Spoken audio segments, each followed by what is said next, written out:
प्रवचन लब्धि धारक श्री नंदीशेन मुनि। मुखप्रिय नामक व्यक्ति को यज्ञ आदि कर्म कांड कराने का अत्यंत ही शौक था। यज्ञ पूरा होने के बाद वो कई लोगों को भोजन कराता था।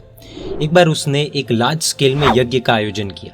यज्ञ में पधारे सैकड़ों लोगों की भोजन व्यवस्था का कार्यभार उसने अपने कुशल नौकर भीम को सौंपा था। वैसे तो भीम सम्यक दृष्टि था, यानी कि राइट को राइट मानता था और रॉन्ग को रॉन्ग, परंतु उसकी आर्थिक स्थिति अत्यंत ही कमजोर थी। इसी कारण उसने मुखप्रिय के घर नौकरी स्वीकार की थी।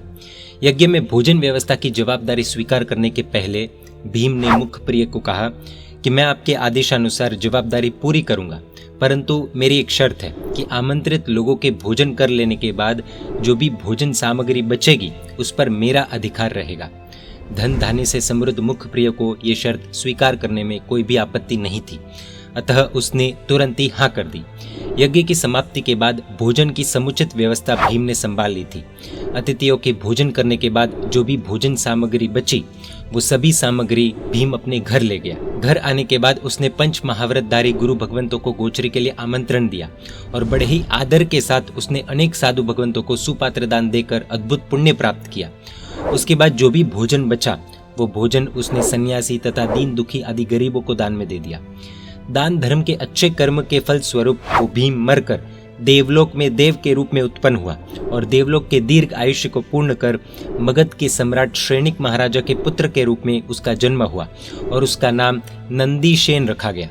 श्रेणिक महाराजा यानी कि बुद्धि निदान अभय कुमार के पिता। श्रेणिक महाराजा यानी कि जब भगवान महावीर स्वामी विचर रहे थे तब जो मगध के राजा थे वो मगध यानी कि आज का बिहार झारखंड वाला एरिया।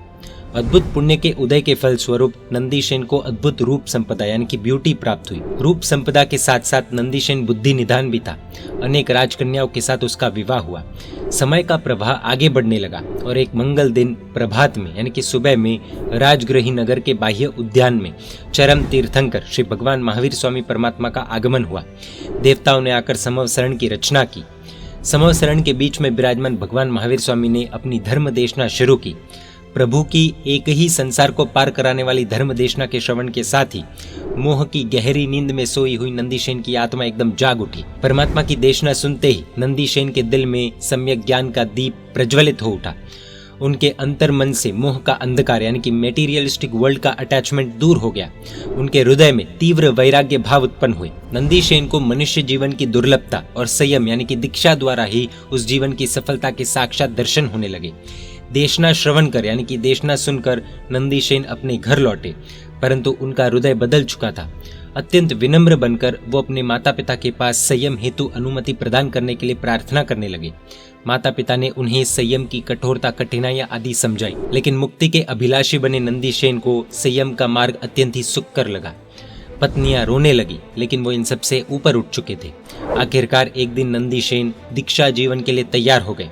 जैसे ही नंदीशेन त्याग के पंथ की ओर जाने के लिए तैयार हुए, वैसे ही आकाश में देववाणी हुई, नंदीशेन अभी तुम्हारे भोगावली कर्म बाकी है, अतः संयम लेने के लिए जल्दबाजी मत करो। परंतु नंदीशेन के मन पर देववाणी का कुछ भी प्रभाव नहीं पड़ा। उन्होंने तो मनोमन संयम लेने का दृढ़ निश्चय कर लिया था, इसलिए देववाणी की उपेक्षा करके यानी कि इग्नोर करके भी वो प्रभु महावीर के चरणों में पहुंच गया। महावीर प्रभु ने भी नंदीशेन की वैसी ही भवितव्यता को जानकर नंदीशेन को दीक्षित किया यानी कि दीक्षा दी।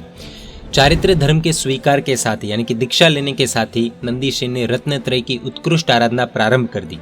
स्वाध्याय साधना में निमग्न नंदीशेन मुनि 10 पूर्व के ज्ञाता बने। कठोर तप साधना के फल स्वरूप वे अनेक लब्धियों के स्वामी बन गए। लब्धि यानी कि एक्स्ट्रा ऑर्डिनरी शक्तियां। परंतु एक दिन निकाचित बंधे हुए वे भोगावली कर्म उदय में आने लगे और उन कर्मों के उदय के फल स्वरूप नंदीशेन मुनि का स्थिर मन चंचल बनने लगा। विषयों से विरक्त बने उनके मन में भौतिक विषय सुखों का आकर्षण पैदा होने लगा। निकाचित भोगावली कर्म यानी कि क्या? निकाचित भोगावली कर्म सरल भाषा में कहे तो वो कर्म का उदय कि जिससे व्यक्ति को संसार ही अच्छा महसूस होता है और वो कितना भी प्रयास करे तो भी संयम में स्थिर नहीं हो सकता, यानी कि जिसका पतन होता ही है। अपने मन में हो रहे इस आकस्मिक परिवर्तन को नंदीशेन मुनि भी समझ नहीं सके। उन कुविचारों को रोकने के लिए वे अनेकों प्रयत्न करने लगे, परंतु वे सारे प्रयत्न फेल हुए। अपने कुविचारों को रोकने के लिए एक दो बार नंदीशेन मुनि ने आत्महत्या के भी प्रयास किए, परंतु उन प्रयासों में भी उन्हें सफलता नहीं मिली और आखिरकार उनके जीवन में वो पतन का पल आ ही गया। एक दिन नंदीसेन मुनि अट्ठम तप के पारने हेतु गोचरी के लिए निकले हुए थे। अट्ठम तप यानी कि 3 उपवास एक साथ करना। गलती से वे एक वेश्या के घर में चले गए। घर में प्रवेश करते ही उन्होंने जोर से धर्मलाप कहा। नंदीसेन मुनि के मुखारविंद से धर्मलाप की इस ध्वनि को सुनते ही वेश्या अपने खंड में से बाहर आ गई। उस वेश्या ने नंदीसेन मुनि के अद्भुत रूप के दर्शन किए और तत्पश्चात वो बोली, मुनिवर, यहाँ धर्मलाप नहीं अर्थलाप की आवश्यकता है। जो अर्थलाप करा सके उसी का आगमन यहाँ सफल है, अन्यथा यहाँ आना निरर्थक ही है। वेश्या का कहना ये था कि जिसके पास पैसे है उसी की यहाँ पर कीमत है, बाकी इधर आने का कोई मतलब नहीं है। वेश्या के इन वचनों से नंदीसेन मुनि के अहंकार को एक गहरी चोट लगी। एक और नंदीसेन मुनि के भोगावली कर्म उदय में आकर अपना प्रभाव दिखाने के लिए तैयार हो चुके थे। दूसरी ओर वेश्या के घर पहुंच चुके थे। इसी के फलस्वरूप वे सोचने लगे कि क्या ये स्त्री मुझे इतनी शक्तिहीन यानी कि कमजोर समझती है। इसे मेरी लब्धियां यानी कि विशेष शक्तियों का कोई पता नहीं है। इसी कारण अभिमान में अर्थलाभ की बात कर रही है। वो मुझे कायर समझती है। जैन मुनि के पास अर्थलाभ देने की कहाँ शक्ति है। बस अभी इसके अभिमान को तोड़ देता हूँ। इस प्रकार विचार कर तुरंत नंदीसेन मुनि ने घास का एक तिनका अपने हाथ में लिया और उसके 2 टुकड़े कर दिए और अचानक वहां पर 12.5 करोड़ सोना मोहर की बारिश होने लगी। वेश्या के आश्चर्य का पार नहीं रहा। मात्र धर्मलाभ की ध्वनि सुनाने वाले जैन मुनि इस प्रकार धन की वर्षा भी करा सकते हैं, ये जानकर वेश्या आश्चर्यचकित हो गई। तुरंत ही वेश्या ने जाकर मुख्य द्वार बंद कर दिया और नंदीसेन मुनि को बोली, मुनिवर, धन वैभव और यौवन के स्वामी होने पर भी आप अपनी काया को क्यों गला रहे हो। ये तप त्याग की साधना तो वृद्धावस्था में भी हो सकती है। ये उम्र तो भोग विलास के लिए है। मैं आपके चरणों की दासी हूँ, आप मेरी प्रार्थना को स्वीकार करें। भोगावली कर्मों ने अपना चमत्कार दिखाना प्रारंभ कर दिया था। त्यागी और तपस्वी नंदीसेन मुनि ने अपने देह पर से साधु के वस्त्र उतार दिए और उन्होंने भोगी के वस्त्र धारण कर लिए। परंतु उसी समय नंदीसेन ने संकल्प किया, यहाँ आने वाले व्यक्तियों को मैं प्रतिदिन प्रतिबोध करूंगा, यानी कि सही रास्ता बताऊंगा, और कम से कम जब तक 10 व्यक्ति प्रतिबोध प्राप्त नहीं होंगे तब तक मैं अन्न जल ग्रहण नहीं करूंगा। नंदीसेन की इस प्रतिज्ञा को सुनकर वेश्या हैरान रह गई। मेरे साथ भोगों में आसक्त बनकर ये नंदीसेन 10 व्यक्तियों को त्याग के पथ पर रवाना करेंगे। ये कैसी विचित्र बात है। परंतु इसमें आश्चर्य करने जैसी कोई बात नहीं है, क्योंकि जो मुनि घास के तिनके को तोड़कर सोना मोहर की वृष्टि करा सकते हो, उनके लिए वासना के दलदल में फंसे व्यक्ति को प्रतिबोध देना कोई बड़ी बात नहीं हो सकती। इस प्रकार विचार कर वेश्या ने नंदीसेन मुनि की शर्त स्वीकार कर ली। यंग एज, अनुकूल संयोग, स्वादिष्ट भोजन, वेश्या की इच्छानुकूल प्रवृत्ति आदि के कारण नंदीसेन वेश्या के भोग वैभव में एकदम डूब गए। परंतु उसी डुबकी के साथ भी वे अपनी प्रतिज्ञा का अखंड रूप से पालन करने लगे। कई बार ऐसा होता है कि व्यक्ति अपनी परिस्थिति के कारण या फिर कर्मोदय के कारण या फिर गलत संगत के कारण गलत रास्ते पर चले जाता है, लेकिन तब भी यदि वो अपने लिए हुए संकल्प या फिर प्रतिज्ञा टिकाए रखता है तो बचने की संभावना रहती है। जैसे कि शराब नहीं पीने का नियम हो और दोस्त इधर उधर गलत जगह लेकर जाए, लेकिन तब भी वो व्यक्ति कहे कि देख, तुझे पीना है तो पी, मैं तो नहीं पीऊंगा, कोई हालत में नहीं पीऊंगा, क्योंकि मैंने एक दीक्षा देखी थी, उसमें प्रतिज्ञा ली थी, इसलिए वो प्रतिज्ञा मैं नहीं तोड़ूंगा, तो शायद जीवन बर्बाद नहीं होने की संभावना रहती है।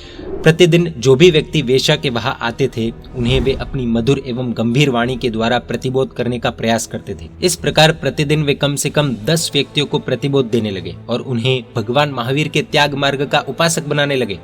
समय का प्रवाह आगे बढ़ने लगा। वेश्या के यहाँ रहते हुए नंदीसेन मुनि को 12 वर्ष बीत गए। उन 12 वर्षों में उन्होंने अनेक पापी आत्माओं को पापों से निकालकर उन्हें प्रभु महावीर के त्याग मार्ग की ओर भेजा था। एक दिन नंदीसेन मुनि 9 व्यक्तियों को प्रतिबोध कर चुके थे, परंतु 10वां व्यक्ति अनेक युक्तियां बतलाने पर भी प्रतिबोध नहीं हो पा रहा था। दोपहर का समय हो चुका था। वेश्या नंदीसेन को 2 बार भोजन के लिए आमंत्रण दे चुकी थी। स्वादिष्ट भोजन तैयार था, किंतु अभी नंदीसेन 10वें व्यक्ति को प्रतिबोध देने में ही लगे हुए थे। कई बार वेश्या ने बुलाया, लेकिन नंदीसेन ने भोजन के लिए कदम नहीं बढ़ाए, क्योंकि प्रतिज्ञा तोड़ने के लिए नहीं ली थी। 9 तो हो गए आज, लेकिन एक पेंडिंग है। आखिर वेश्या को भी कंटाल आ गया, तंग आ गई, और उसने नंदीसेन को कह दिया, 10वें आप ही सही, अब आ जाओ। वेश्या के इन शब्दों को सुनते ही नंदीसेन की विषयों में वासना में डूबी आत्मा जागृत हो गई। नंदीसेन सोचने लगे, अहो, आज मेरी संगिनी ने मुझे ठीक जगाया। आज तक मैं अन्य को जगाता था, किंतु मैं खुद सोया हुआ था। अहो, इसने मेरी सोई हुई चेतना को जागृत कर मेरे ऊपर महान उपकार किया है। आज तक मेरी स्थिति दिए तले अंधेरे जैसी थी। दीपक सबको प्रकाश देता है, किंतु उसके तल भाग में तो अंधेरा ही होता है। बस इस प्रकार त्याग के मार्ग पर जाने का फिर से निर्णय कर नंदीसेन तुरंत खड़े हो गए और अंदर आकर वेश्या से बोले, आज 10वां मैं ही हूँ, अब मैं चलता हूँ। इस प्रकार कहकर वे भोगी के वस्त्रों को उतारकर पुनः साधु का वेश धारण करने लगे। योगी से भोगी बने थे, अब फिर से भोगी से योगी बने। वेश्या ये दृश्य देखकर हैरान रह गई। उसे स्वप्न में भी कल्पना नहीं थी कि 12 वर्षों से मेरे जीवन साथी बने नंदीसेन मुझे एक ही क्षण में छोड़कर त्याग कर इस प्रकार त्याग के रास्ते पर चले जाएंगे। अब तक नंदीसेन मुनि के भोगावली कर्म भी क्षीण हो चुके थे, यानी कि खत्म हो चुके थे। साधु वेश का परिधान कर पुनः वे प्रभु महावीर के चरणों में जा पहुंचे और पुनः आत्मशुद्धि पूर्वक चारित्र धर्म का निरतिचार पालन कर ऊर्ध्वगामी बने। तो ये थी प्रवचन लब्धि धारक श्री नंदीसेन मुनि की कथा। जय जिनशासन, जय महावीर।